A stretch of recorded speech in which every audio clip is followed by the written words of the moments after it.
what you're looking at is a full 6-inch rough country suspension lift kit, and I'll leave a link in the description if you guys are interested in picking up something like this. The install is no walk in the park. It's actually gonna be very difficult, especially if you've never done it before. So I'm gonna kind of breeze through the install on this video, but I'm gonna be posting a full how-to video on my other channel, which is called Truckmaster Garage, which I will leave a link in the description.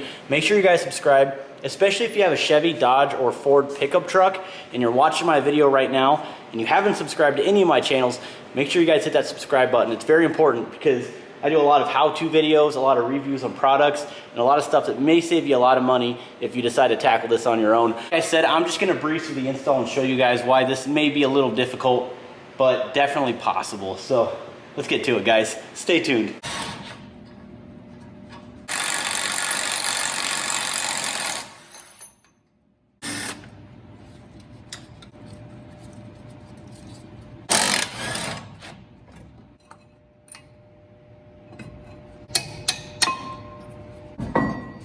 I just removed the caliper assembly. I just hung it with a metal line here.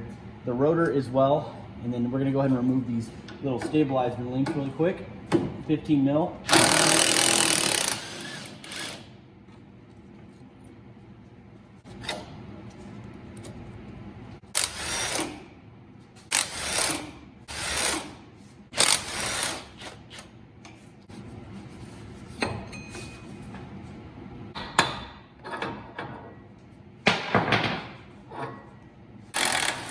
Go ahead and remove that nut off of the upper ball joint. I'm gonna go ahead and put it back on there for now. That way when we pop this up, it doesn't explode in my face. The lower ball joint to 24 mil.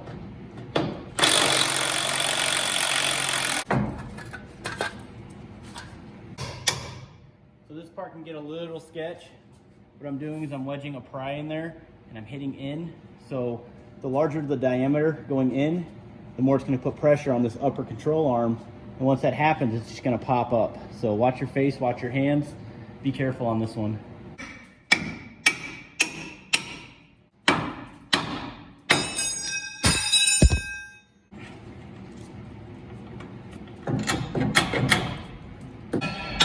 Beat on that. Should release the steering knuckle. So once you release the tension, this right here will come right out.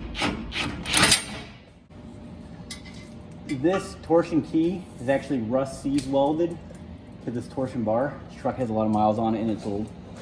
So go ahead and take a punch. You're gonna go ahead and punch the back side of this right here in order to push this out so we can drop this key out of here.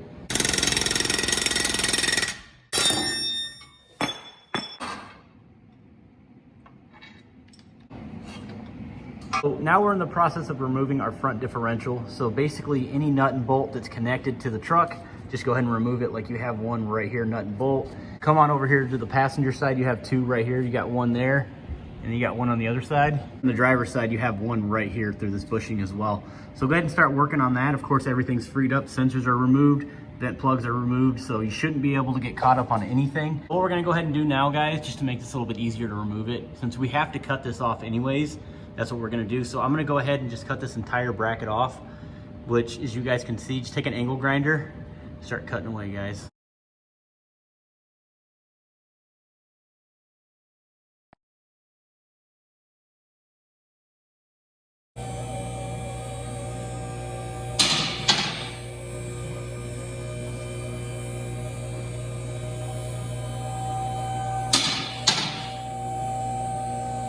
Guys, that worked out rather well. Like I said, I just went ahead and cut this bracket off. I have to finish cutting off the rest, but for now I went ahead and just chopped it off. That way I have clearance to drop that. And yeah, I should have used the trans jack, but I just feel like this method's a lot easier. Actually, even a little safer, because you're just dropping it right on a table and picking the truck up with a hoist, which I'm sure most of you guys don't have one of these in your garage, but you know, for my case, it worked out really well. Look something like that. I'm gonna go ahead and just shave that down, put some black spray paint over it, call it a day. So we're done there. Next, I'm gonna go ahead and start shaving these fins down, all these ribs right here, all these cooling fins, and then I'll go ahead and cut this thing right off with a Sawzall.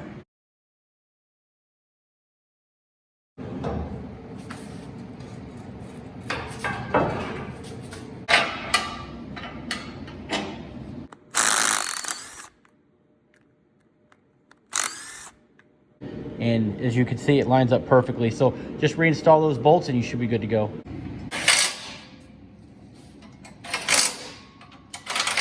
The skid plate on the bottom, 4 15mm bolts. Go ahead and secure those. And what I like about this plate right here is it really ties everything together. It really just strengthens the rest of this front suspension lift kit. And of course it protects the diff.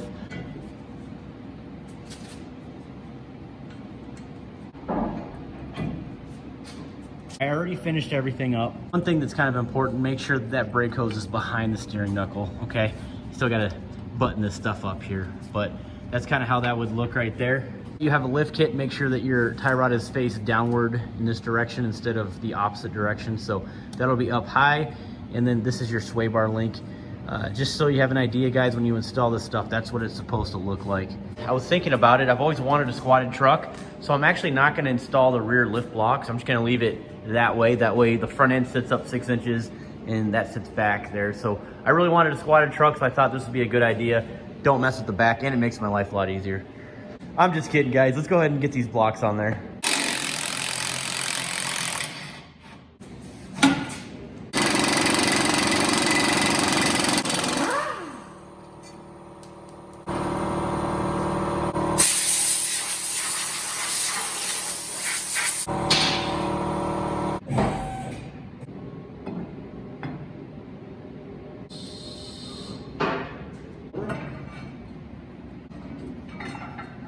Install your lower mounting bracket to the new U-bolts with the mounting hardware that also comes with the kit. So I'm gonna go ahead and do that right now. I'll tighten everything back up and then we'll go ahead and put the shock on and then we'll just do the other side.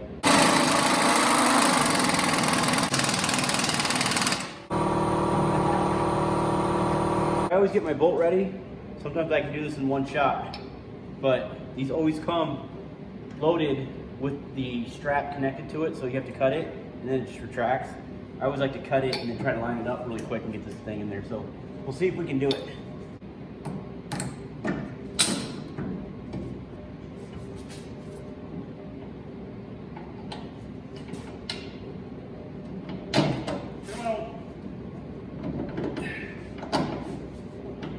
Just like that. If you miss, then it sucks because you gotta try to push that spring back up to get that lined up. So not very fun, but lessons learned, I guess.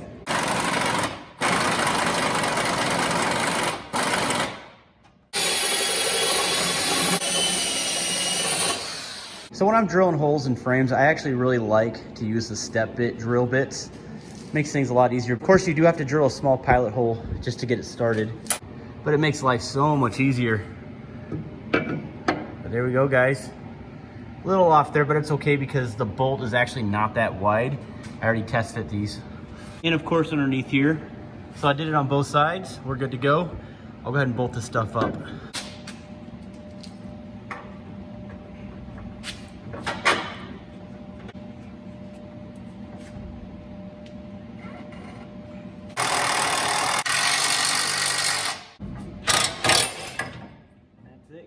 That's how you set it. Off camera, I actually counted the threads that were exposed. So I'm gonna go ahead and just tighten that thing up to the appropriate measure that I had it last time, but that's pretty much it, guys. So we're gonna do the other side off camera and we should be good to go. Just one step, and these are your bump stops. Let me show you where these go. Pretty simple, we're just bolting these on. And they bolt on just like that. But for the most part, that's the install, guys. Let's go ahead and get the wheels on.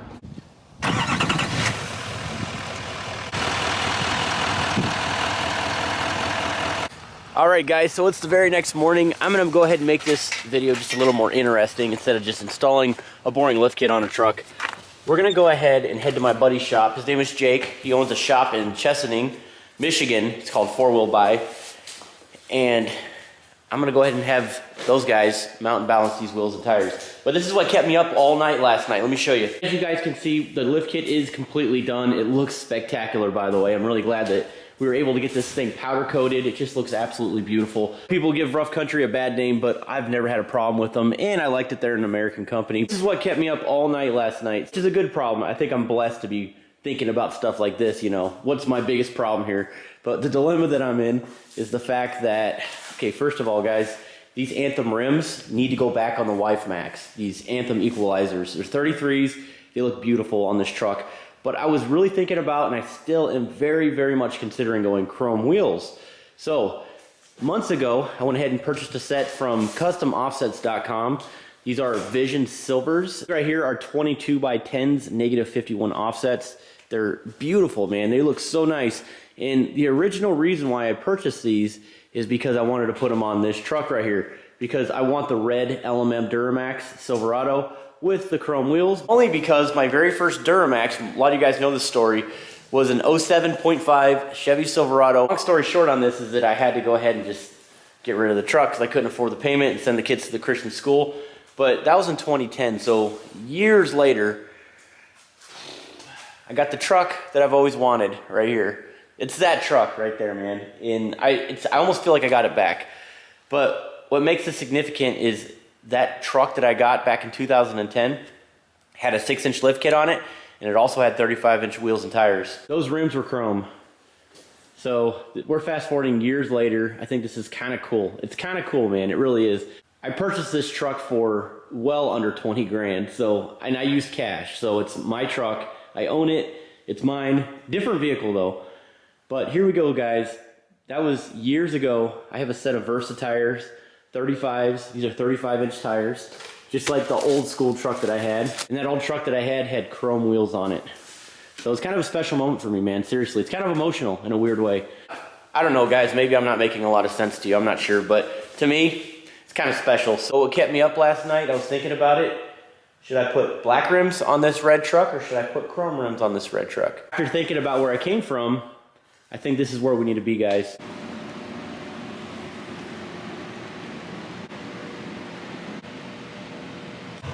All loaded up, guys. Let's go ahead and hit the road.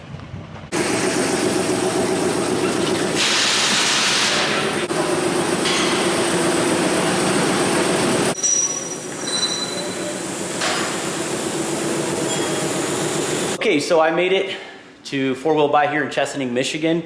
I did a video here in the past when we installed the Nitto grapplers, Recon grapplers, I believe, on the LBZ Duramax. It looks absolutely beautiful.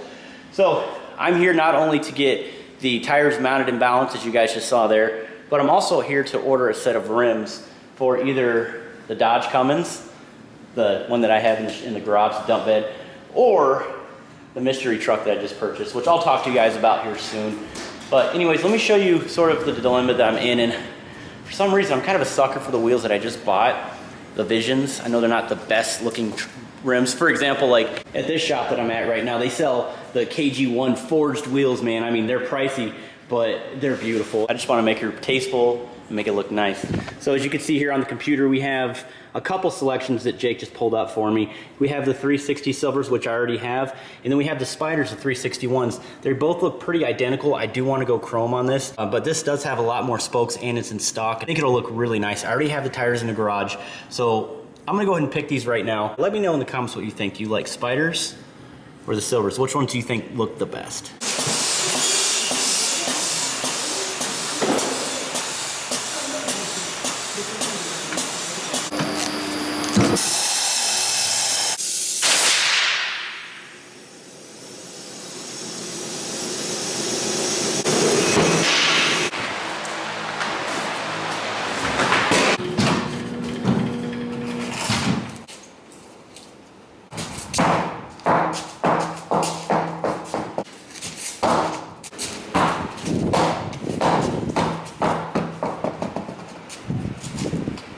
Okay, so I told you I'd make this video a little more interesting. So I just got back from 4-wheel buy. We have the wheels and tires mounted. So let's go ahead and get these installed. Let's do this.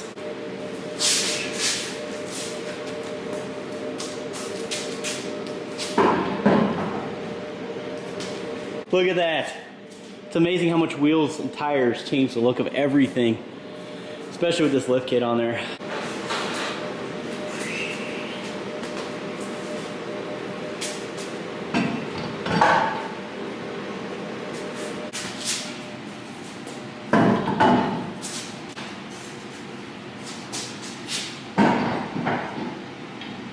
Oh, by the way, these are called mud terrains. I have never used a set of Versa tires. I've always heard good things. I already know it's gonna look good. Let's go ahead and get it down, get it outside in the snow. Let's do this.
And in a way, it's kind of emotional. It reminds me when I got my first truck, my first Duramax.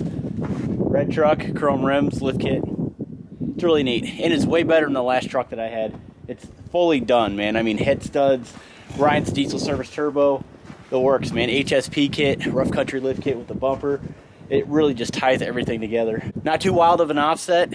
Truck isn't perfect, as you guys saw in the video. You saw all kinds of imperfections. Of course, the bumper's all smashed. I'm gonna replace it, guys. Also, I have this hideous looking paint job thing back here.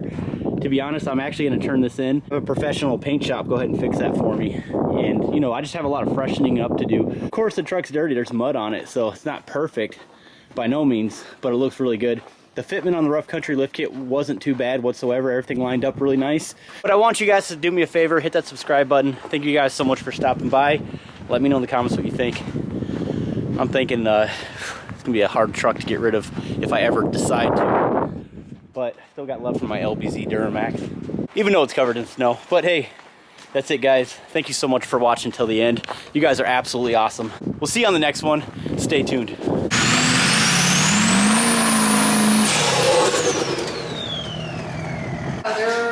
This is gonna look cool.